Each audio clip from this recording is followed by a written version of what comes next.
Okey sahabat, hari ni kita naik bukit. Kita naik tengok durian. Jauh lagi sahabat, nak naik atas.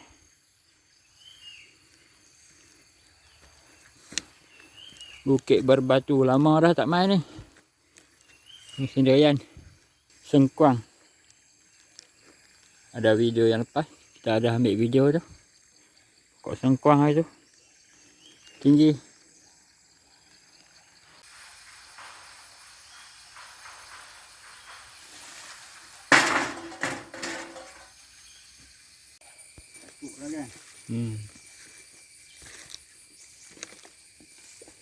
Buang tu tak buang ke lautan. Bang tu tak ada orang nak kayu. Okey sahabat, sebelum kita nak naik ke atas, kita kocok-kocok tali dulu.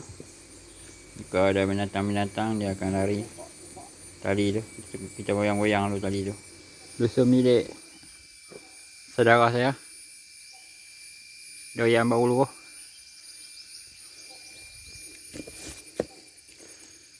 Durian Baru Luruh. Kita tengok durian.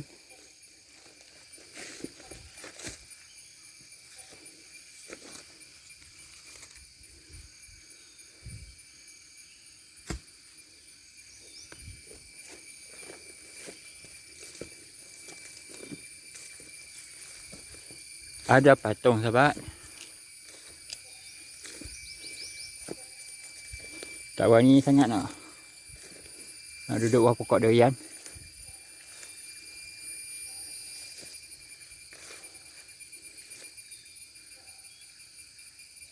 Tu ada pokok dokong kat situ.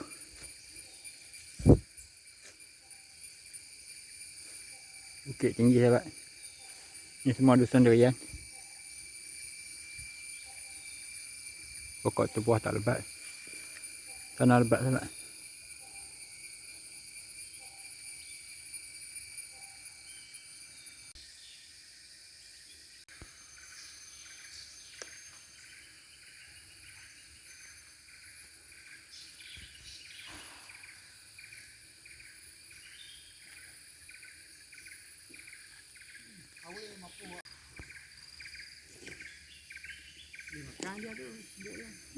Banyak bunga tak makan, umbuk je kan? Awak.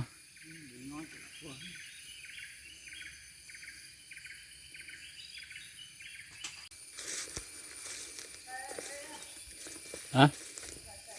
Enak ha? Ha, okey okey.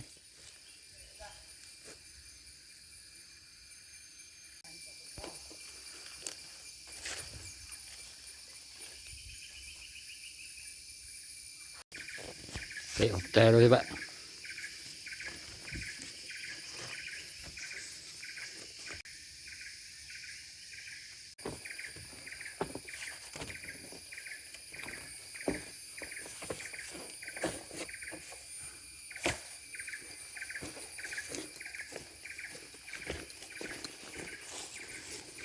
Petai fresh.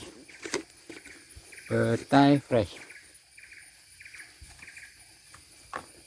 Oh, sedap.